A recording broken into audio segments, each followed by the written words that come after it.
So when I met my friends, they asked me, Yousuf, did you ever travel on the aeroplane? I said, no, in my life. We come from a humble family. We are not financially capable of flying around in the world. So my friend said, take it, man, go on a plane trip. So alhamdulillah, I accepted. I told my dad, okay, I'll accompany you. And we went to Riyadh, the capital of Saudi Arabia. We were met by VIPs. All this didn't mean anything to me. We were at Al Khuzama Hotel, 5-star hotel in Riyadh. And there I sat and I noticed all the expatriates coming to my father, kissing him, massaging his hands. I thought to myself, man, this is worse. This is idolatry. This is not done. Because that's my upbringing. We don't touch one another. That was how we were brought up. And here they are kissing my father, they're rubbing his legs. But one thing I noticed, that when a local Arab walked in, all those expatriates disappeared. And I used to sit there. One day, a minister walked in. Expatriates were all around my father, and they're telling him, Mr. Deedat, because of you, our respect has been elevated in this kingdom. I didn't understand all that. One Arab minister walked in, and he sat down. And I was sitting not far away from my father, and all the expatriates disappeared, and all the Arab delegations sat with him. And then this Arab minister asked my father, Mr. Deedat, you are a da'i, you won the award. What type of da'i are you that you do not understand Arabic? I looked at my father and I said, that's right. Deedat doesn't know how to speak Arabic. And there my father admitted. He told the minister, you are right, Sheikh. If somebody shouts out here, fire, fire in Arabic, I wouldn't know what that is. The Quranic Arabic I know. Kul, say, I know when Allah subhanahu wa ta'ala says that. But if you dialect, I don't know Arabic. But I blame you for me not knowing Arabic. And I was stunned. And Sheikh said, you were good people. You all came to trade with us in India. And we saw that you all were honest people, honest businessmen, sincere. And at the same time, when it came to worship, you dropped everything and began to worship God. And we said, man, we like to be like you people. Because originally, we Indians were all Hindus. Islam is a new religion to us. So, you left somebody behind to teach us alif, ba, ta, tha. Qul huwallahu ahad, Allahu samad, lam yalid, walam yulad, walam yakul lahu kufuwan ahad. Don't understanding a thing. So like parrots, today in South Africa, there are thousands of hufazas that read so fluently and so beautifully, but they don't understand a single word. Who is the cause of that? The Arabs, poor things. They taught us how to read parrot form. We became parrots. So my brother minister, you are right, but I blame you for that. So it was a good answer, but it didn't convince me so much. But I never knew that Deedat had a Scud missile coming. And then he asked the minister, my dear minister, how many masjids are here in Riyadh, Kingdom of Saudi Arabia? And he gave a figure about 1,000 or so. So my father is asking, who is the Imam speaking to in that masjid? He said, no, he's addressing us Muslims.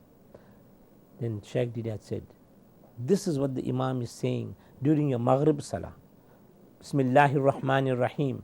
Qul ya ahlal kitab ta'alaw ila kalimatin sawa'in baynana wa baynakum Allah na'budu illa Allah wa la nushrika bihi shay'an wa la yattakhizum albaban min dunillah. Meaning is, say, O people of the book, come to common terms as between us and you, that we worship none but Allah, that we do not associate any partners with Allah. Again the Imam is addressing the people in the masjid. لَقَدْ كَفَرَ الَّذِينَ قَالُوا إِنَّ اللَّهُ وَالْمَسِيحُ ابْنُ مَرْيَمَ. Anyone who says Jesus Christ, the son of Mary, is God, is making kufr. وَقَالَ الْمَسِيحُ. But Jesus Christ said, Ya Bani Israel, O children of Israel, لَعْبُدُ اللَّهِ, worship one God. Rabbi wa Rabbukum, who is my Lord and your Lord. Innahu man yushrik billah. Anyone who will associate anyone with Allah, faqad harram Allahu alayhi al-jannah. Allah will make Jannat haram for them. وَمَأْوَهُ النَّارِ, and the fire of hell will be the dwelling place. وَمَا لِلظَّالِمِينَ مِنْ أَنصَارٍ, and for the wrongdoers there will be no forgiveness. Who is that Imam talking to? Are they Jews there in the masjid? Are they Christians there in the masjid? He's telling you Arabs through the lips of the Imam. Allah subhanahu wa ta'ala is telling you Arabs, Ya ayyuhal muddassiru kum fa'anzir. Oh you Muslims wrapped up in a mantle, arise and deliver the warning of Allah. I want to know, what are you sitting on your backside? Those are the actual words I heard. What are you sitting on your backside and telling me I don't know Arabic? What are you doing? And I got shocked. I said, who is this man? This is Ahmed Deedat, my father? Man, he's insulting the host. And then the minister opened his mouth. And what he said changed my life. The statement of the minister was, and I quote, Mr. Deedat, I apologize for asking this question. I take it back. You are doing a great work. And he got up, he shook my father's hand, and he left. And that was the day I made a promise to Allah subhanahu wa ta'ala that please help me to stand by my father, to help him, because this was no ordinary man. That was the day I saw that he was no ordinary man. That was the day it changed my life. I dropped everything. Whatever my father said, I heard. I began to hear. And I'm telling the youngsters today, if you have a father and a mother, please don't lose out. You will never get another chance in your life to honor them. Kiss their foreheads and don't leave them away. Don't let them be alone for a minute, for you will most certainly regret it the day they leave this world. I can proudly tell you, my dear brothers, I have no regrets that my father and mother have left this world. I was honored. I was the only person who never rushed to carry the janazah, for I carried my father while he was alive. I washed my father while he was alive. I did everything for my parents. And I'm proud that Allah has blessed me with those parents who were so great. And all of you who love Ahmed Deedat, and if you don't love your parents, you are not one of those who are the followers of Ahmed Deedat. Love your parents, for they will surely guide you the only way and the right way.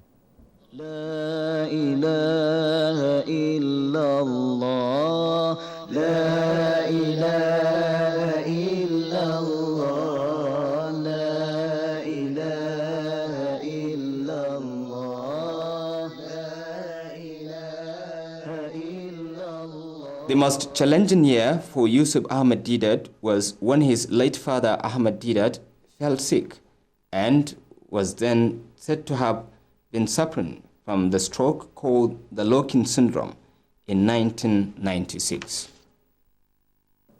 It was a day that I was born.